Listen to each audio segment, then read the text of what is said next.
Welcome back to Life Odysseys. Another beautiful morning here in eastern Kentucky. We've had a stretch of very nice weather, and today's about the same. I'm out here with my compadre, Maggie. Hey, Maggie. Maggie, you gonna say something?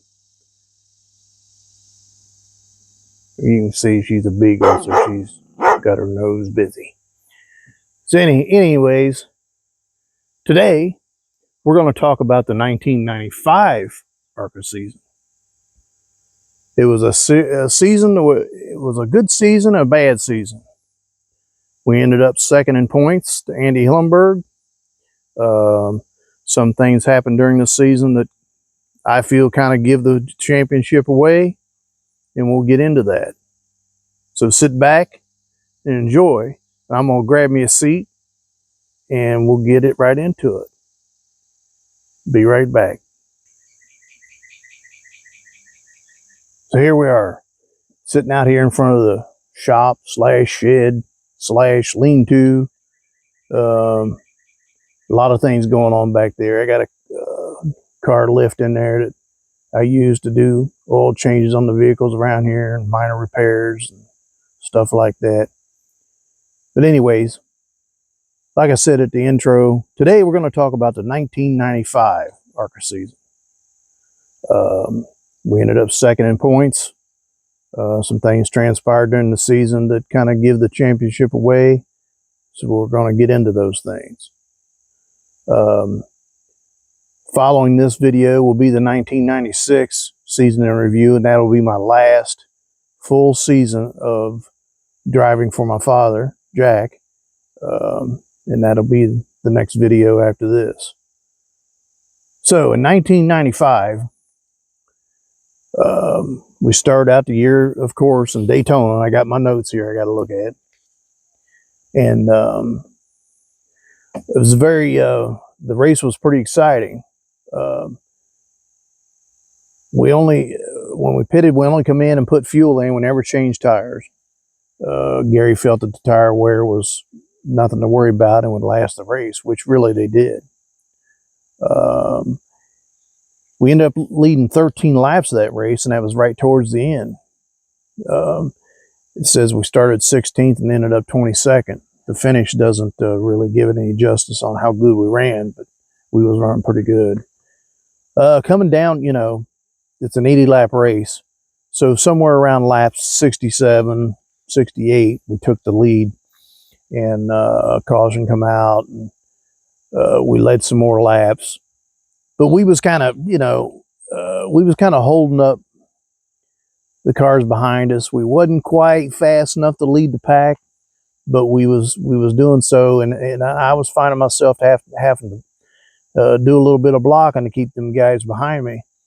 And all it was going to take was just a little bit of luck, because they was fighting back and forth behind me for second and third and fourth, and all it was going to take was some small deal and them guys crash, and that would, it had pretty much handed us the race. But that's not the way it turned out.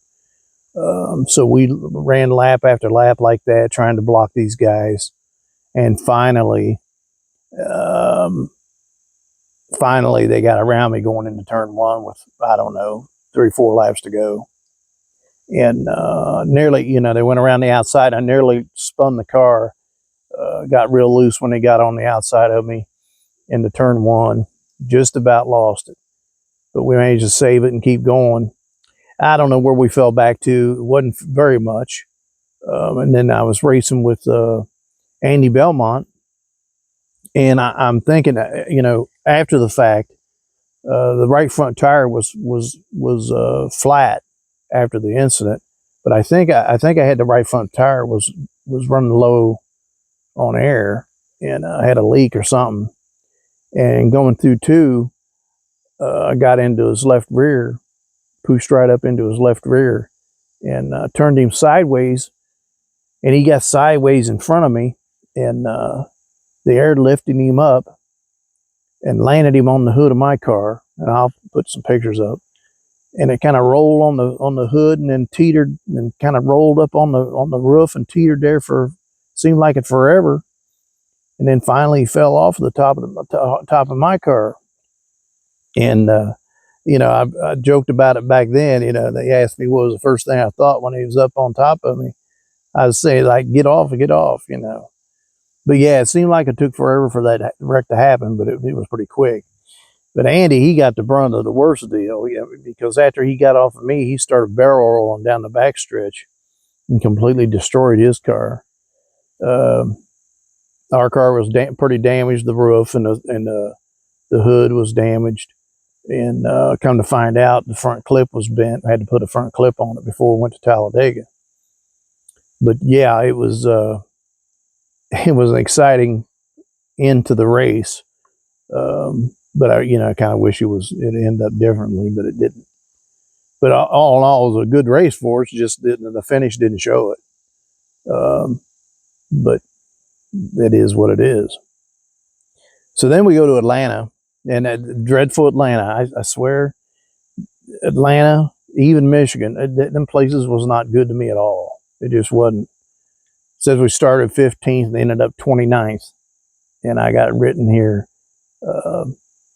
engine failure. It just, yeah, the engine, it was just, I don't know. I don't know what really to say about it. Then we go to Talladega. It says we run or qualified 16th and ended up 7th. It wasn't our best day at Talladega, but it was a good day.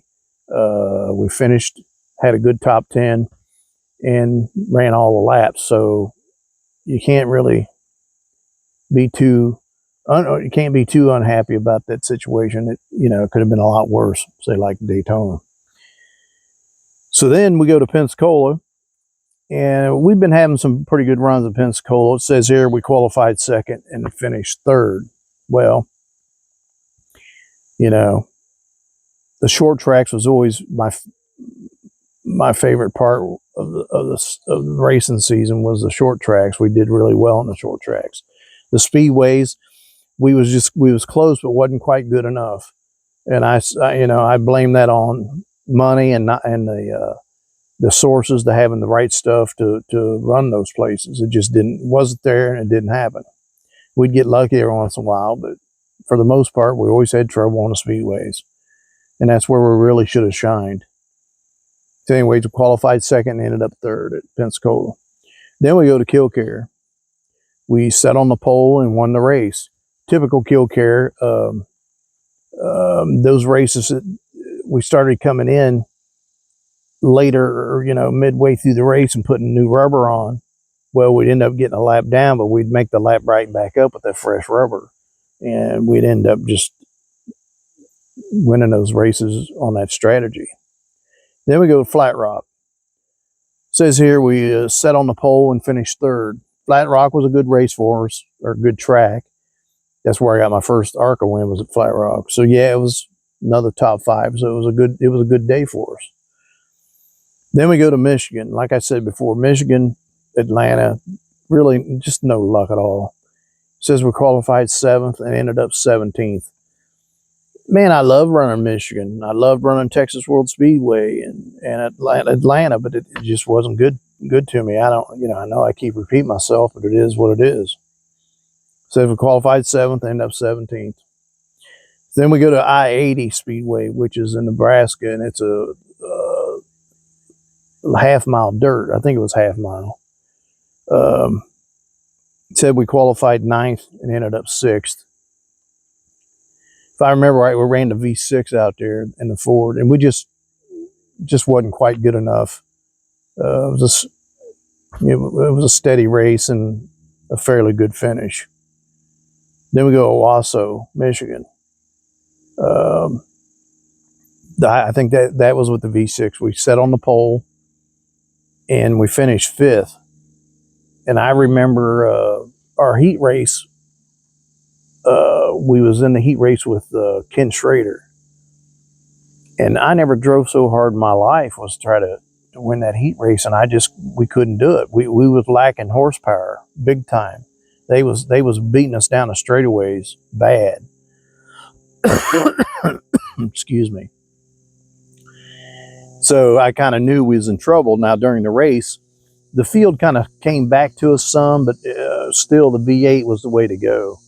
It was almost like Shady Bowl and DeGraff. The V8, you need the V8 because the backstretch, you kind of go uphill and then downhill. And you just needed that little bit of oomph to make any time. And that's what we needed. It also was V8.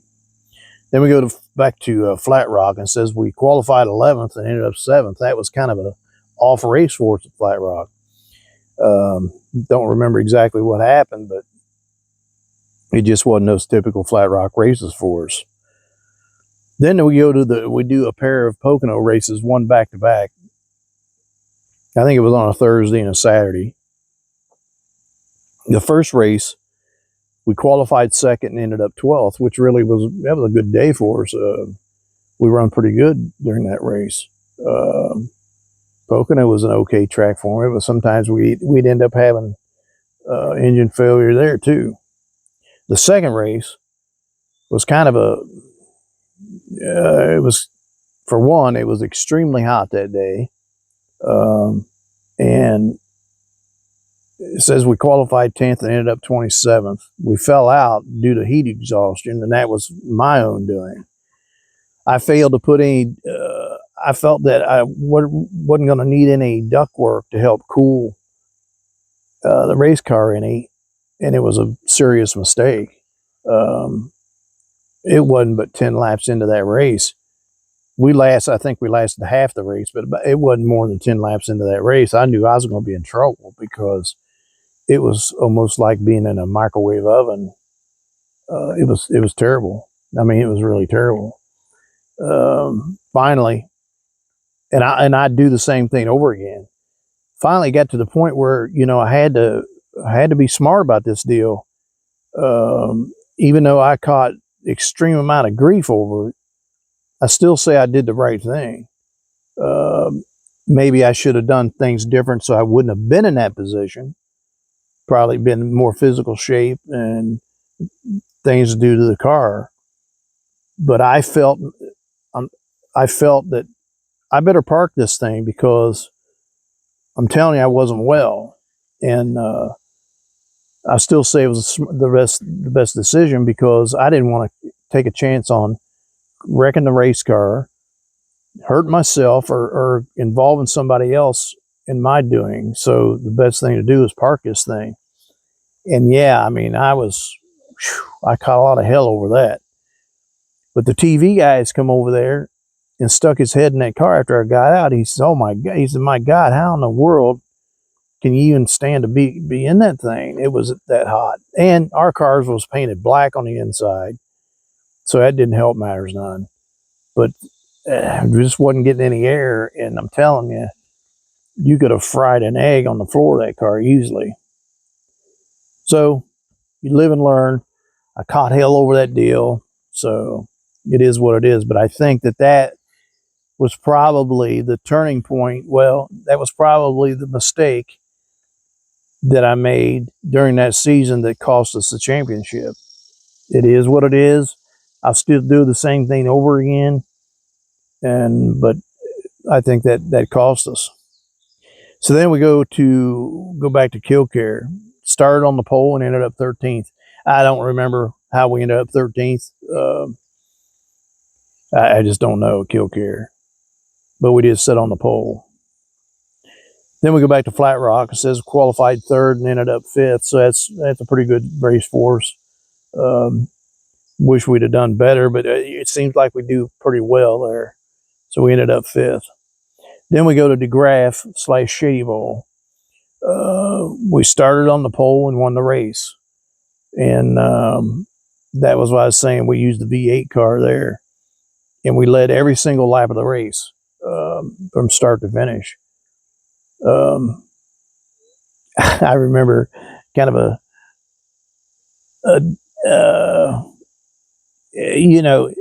I guess it's a story for later on, but I don't think I have to tell you that being the son of Jack Bowser, sometimes it was good and sometimes it was bad. And there was times that me and Gary and Dad would be bickering with us about certain things. Well, that particular race, I remember the race at Shady Bowl was on a Saturday, and Thursday afternoon we'd got the cars, both cars, we always took spares, and they was both ready to go on the racetrack. We got both cars ready on the scales and all done and loaded up Thursday afternoon in the truck, which is usually not really the way we always done it. We always, when we loaded up, we either left that after we got loaded up or left the next morning. So it was kind of a different deal. And this deal's funny now. It wasn't funny then. So we went home Thursday afternoon. We didn't see Dad till we got to the track on Saturday. Well, me and Gary, we was late getting there with the car. We pull in the racetrack, and Dad's standing there where our pit stall was. And everybody else is already there. He's standing there with his arms crossed, and he's got that cigar in his mouth, and you could tell right away he's pissed off. Which, you know, it is what it was what it was. And we pull in there, and he was pissed the whole day. So we unloaded the car, set fast time, and won the race. And what's strange about Dad was sometimes if you did well, he was madder than hell. And if you got tore up at other races and didn't do very well, he was a happy guy. And I don't know what the hell that's all about. But we won that race and led every lap. He was furious, man. He was highly upset. Said we didn't deserve to win it and all that other crap. Well, I beg to differ with him, but it is what it is. He didn't like it because we did it our way, and that's pretty much the way it was. So then we go to back to Louisville. It says we qualified first and ended up second. So this must be the race of the three that I didn't win. I think Weltmeyer beat me. But Louisville was a good track for us. I got something in my throat. So then we go to Springfield, and it says we qualified 18th and finished 26th, and I got written here overheating. Must have been engine must have been overheating, got clogged up with mud, and started blowing water out of it. So instead of blowing the motor up, we just parked it. Then we go to Du Quoin. It says we qualified 6th and ended up 8th. That was a decent day at Du Quoin. I love running the dirt, those mild dirts. Springfield and Du Quoin is two different animals. The guardrail at Springfield is pretty symmetrical with the inside of the racetrack. So what I mean is, if you get down there and start running a rail at Springfield, you could pretty much run the rail all the way around and use it as a good guide.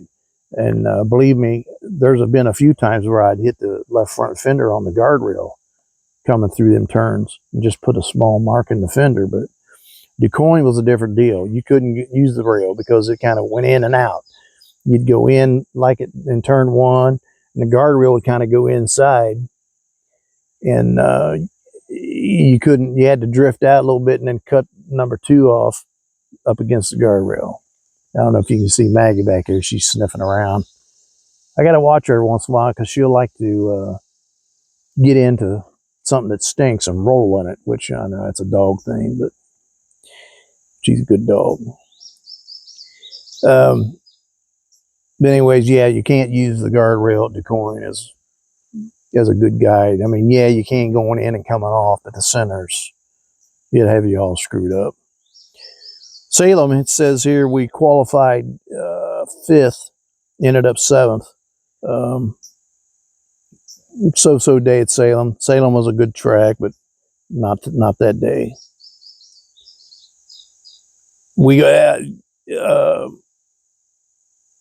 Then we go to Winchester. It says we qualified 15th, run 9th. I don't know, it kind of looked like it was an off day at Winchester. I've had some good runs at Winchester, but not this particular day. Don't know what happened, but I know you guys are probably looking for a lot more information, but I'm just going off of what I remember, and if I jot something down. Believe me, I was there. Then we go back to the last race of the year at the dreaded Atlanta. It says here we qualified 34th and ended up 11th. Well, if you could look at that, that was a win because we finished didn't blow up, and we had a halfway decent finish. But yeah, Atlanta. I remember Gary run a USAC race down there in 1978, I believe. Running good too, and somebody blew a motor in front of him and got all tore up, tore the car up. I don't think I have any pictures of that, but yeah. I don't think Atlanta was good to me or Gary. So anyways, we finished the year second in points. And like I said, the race at Pocono with me parking the car, being overheated, probably cost us the championship because we lost by 45 points. Now, you can hash that stuff over forever if you want to, but like I said, I'd do it again if it came up again. I don't think it's worth tearing up a race car to try to force yourself to go. And we still had half the race to go, and it wasn't going to happen. I mean, it just wasn't going to happen. As far as putting somebody else in the car, I never thought about it. I don't know if Dad or Gary thought about it, but we was kind of, that's another thing. You kind of lick your wounds and go to the next one because you fool around, put somebody else in it, and they tear it up, and then there you go. You shoulda, woulda, shoulda stuff. But we finished second in points. We had 2 wins during the year. We had 7 top 5s and 10 top 10s, which, wasn't a bad year, but it wasn't good enough to win a championship. Like the title says, close but no cigar. But anywho, I think that's going to do it for today's video. If you would, please subscribe. I'm trying to get this channel to grow. Like and share, and most definitely leave a comment. And I'll get back to wanting everybody and all of them. So until next time, have a good day, and I'll talk to you soon.